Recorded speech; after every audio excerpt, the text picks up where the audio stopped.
For this section, we'll be reviewing how to update the Grade Center with appropriate weighting and averages for final value columns and how to hide those columns from students as necessary.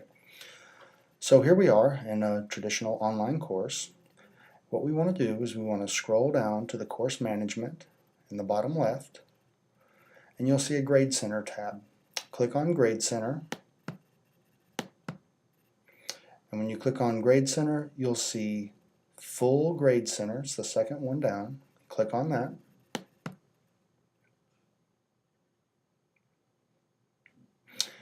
And here we are in our Full Grade Center.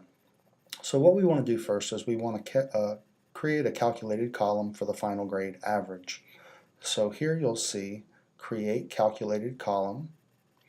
And so we're going to create a weighted column. We're going to say that our assignments have different values and we want to be able to weight the assignments separately. So click on Weighted Column.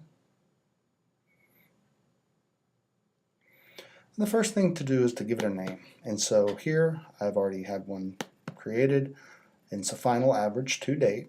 And then we'll do the same one for the student there as well. Copy that and paste this here.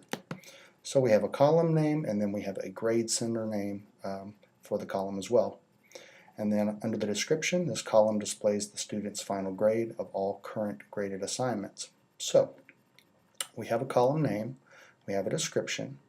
Now we want to see what we want to do about the primary display. Here we have a choice between score, letter, text, or percentage. I choose percentage, but it is personal preference. And for secondary display, it shows the same, but I choose none. Here we see all assignments that we've created in Gradebook. What we want to do is select all assignments that have a weight. And so I'll select the assignments that I want to weight. And then right here is how we import them. And so there we go. Now we have imported assignments, and what we want to do is create some values here that are going to equal a total weight of 100%. Now for my course, I know that I do the online discussion points are 4. This is the summer, so they do just a slightly fewer. So I'm going to go ahead and put the amount of points in all my discussion posts. So I know those. And now I want to go back and weight my essays differently. So I know my first essay will be 10%. I know my second essay will be 15%. I know my third essay will be 25%. And my final essay will be 30%. So all of these have totaled up to a total weight of 100. If you do not get a total weight of 100, then please go back and check the percentage weights to make sure that you've entered them correctly. So, if you would like, you can choose categories to select, but for me, I didn't have to do this on this one. I've already had them assigned in categories when I created them. All we want to do is just create a final box. So, calculate as a running total, yes or no. I select yes here, but some people choose not to, just because they feel that it's a better option, so that students can't over or underestimate their grade. The choice is yours. The other option here that we want to pay very close attention to is, do we want to include this column in the Grade Center calculations? So yes, you do want to create them with Grade Center calculations. Do I want to show this column to students? And my recommendation here is no.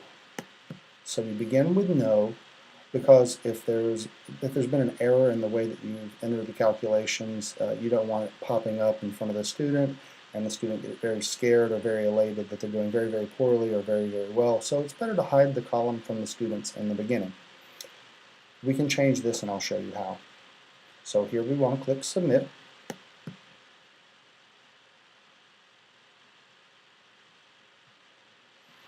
And here again we have Full Grade Center. So we can scroll over, you see our columns that we've created, the ones that still need grading. And we have two final averages, the one that I'd already created for the students and the one that I've shown you in the demonstration video here. As you can see from the little marking here, that this is not shown to students, and hovering over it will show you column not visible to users. If you want to change that, and I will not do it here because this is a live class, that you can also find quick column information. You can see here that there's quick column information, edit column information, column statistics, and so on and so forth, until you get down to show and hide to users. Clicking on this button will show the final column to the students. So now in this course, the students would be able to see the final averages, and what I will do here is I will go back once more and hide it, since this is an open course. So show and hide to users, and then so here we can see that students can no longer see it. And so that's a quick overview of how to create final average weighted columns and how to make columns available to students. And these same filters are available for every column, as you can see, except for you have a grade, attempts, but you always have the option to show and hide columns to users. Okay, well, that completes this packet. If you have any questions, as always, please feel free to call us. We're always happy to help you. Thanks.